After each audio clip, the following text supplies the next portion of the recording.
since moving to Boulder from Killdeer, North Dakota. I was looking at the stats today, Drew, and Austin Dufault has played in 11 games over 230 minutes, only turned the ball over 8 times in 230 minutes. That's amazing, particularly that he's playing.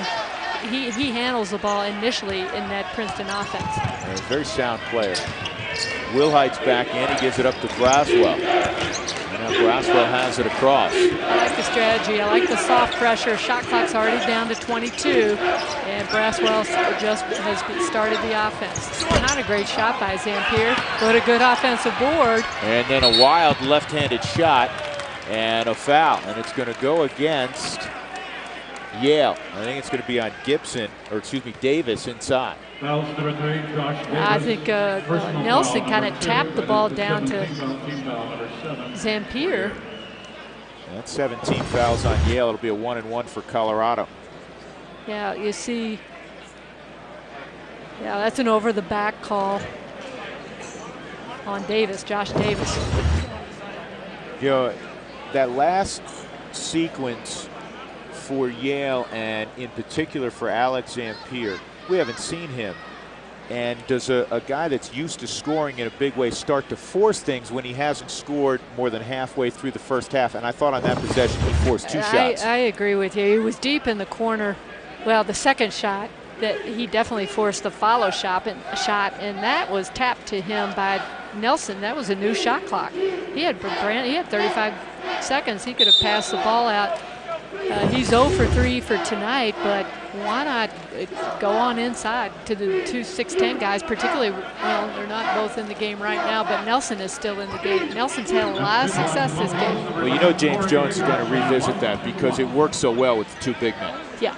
That's when they really got their separation from Colorado. So a 1-and-1 for Corey Higgins, who's one of the top free throw shooters in the Big 12. And the minute you say that, he missed.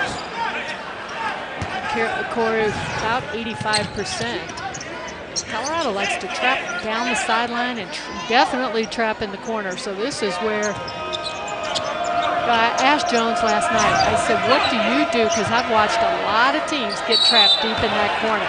I asked him, what do you do against that trapping defense? You know what? He just looked at me and smiled. So I said, okay, you've got the answers. I don't expect you to tell somebody's lived in Boulder for 27 years what you're going to do against it, but Wilhite just got trapped deep in that corner. Maybe the smile was, I don't know if we have an answer for it. Yeah. Yale has 9 turnovers, yet they have the lead. Tomlinson kicks it outside. Burks spins into the paint, and the finger roll is short. A lot of times the answer is don't put it in the corner. Yeah. That's what I used to think. If they're going to trap you down there, why do you want to put it down there? Because it is hard to get it out of the corner, particularly in front of the Colorado bench. You got 2 defenders there. You got the baseline and the sideline. That's right. You're in a box. Colorado not with the same energy they had last week against Cal State Northridge. A lot of times you see that when a team takes a break, they take a couple, they lose a little bit of, their momentum. Both teams should be well rested. 7 days off for Colorado, 8 days off for Yale. Their last ball game came against Providence. That was a close one, 9 points at Providence on the 21st of December. So both teams, over a week without playing. Higgins a pull-up 3, and that's wide left, and Relford scrapping for it. It'll go to Yale. I'm impressed with the Yale guards. They're after every loose ball. And Colorado, a team that averages 85-plus points at home, stuck on 11 at the 7:39 mark. Now, Yale has been able to dominate in the paint. Not only points in the paint, but they have dominated the glass. Yeah, I've been very impressed from number 42, Michael Sands, 32, Paul Nelson, and you've seen number 44, Mangano. Their inside game is right now, they're ruling on the inside. Colorado going back with their starting lineup, most effective when they've got the press on. And they force the turnovers. There's a forced turnover right there. So it's right now it's Colorado's pressing defense against Yale's inside game. Now Yale hustling, and it's Nelson, and he earns a jump ball, and the possession arrow goes to Yale. haven't said it in a couple of games. I hate the possession arrow. If the ball's tied up, toss it up in the air. Particularly late in the game, I hate it. Oh. Yeah, I'd It's rather like what see. you do in the schoolyard. All right, you know, why don't you flip a coin? Yeah, I'd much prefer that you jump it up. It doesn't take that much time. I think that's why they changed the rule, because they thought it was time consuming and boring to the fans, but fans like it. And also they were wondering if the official could get the ball straight up in the air. The official can get the ball straight up in the air. Well, in the old days, he used to have a bunch of jump ball plays. You know, you'd set up a couple picks around the circle and set up plays. One tap and a pass. Yeah. They got to get it in. Braswell just does get it in. Now, Braswell out of the corner. We'll see if James Jones has any new strategy for the corners.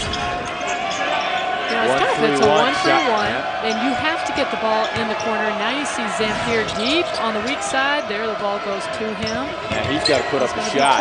4 on the shot clock. Good defense by the Buffaloes. They get a shot off, and that almost hit the shot clock. So great defensive sequence for Colorado. And it's the second shot clock violation of the game for Yale. Well, it's a very spread out defense. You have to get the ball in the high post when the defense is spread that far out. Number 32 is up at high post. Colorado back to the Princeton offense with Austin Dufault at the center. Backdoor cut. Tomlinson count the basket. Yeah, I think that Austin Morgan was late. He did not have position. He's a freshman from Reno. He rotated over in a great backdoor move by Nate Tomlinson. Watch Dufault. He sees him. And Tomlinson does a nice job avoiding the contact. The 32nd timeout. 18-13 Yale. They have this lead despite the fact that they've turned it over 10 times already.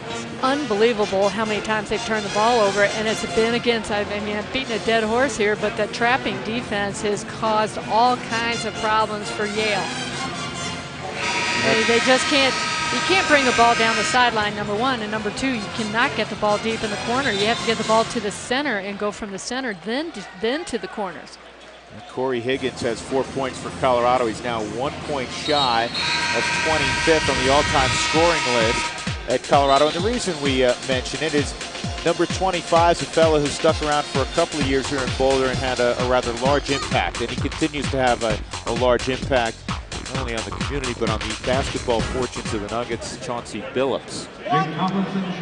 Chauncey, not only a great athlete, great player, but he's such a good person, humble, and you know, the students love it. When Chauncey comes back to a football game or back to a basketball game, the place goes crazy.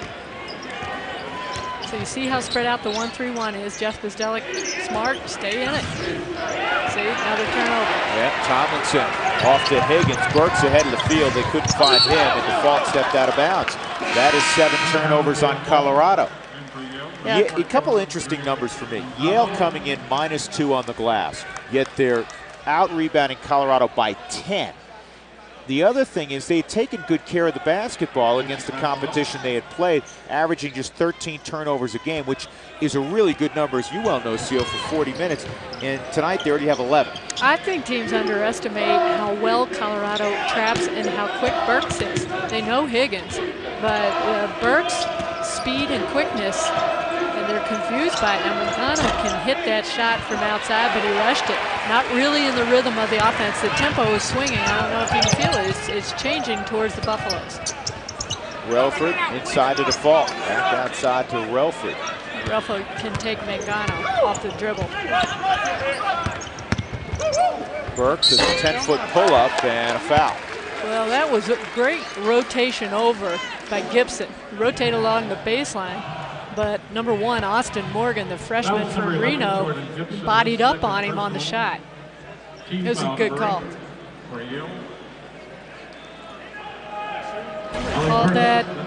They called that on Gibson. It's his second foul.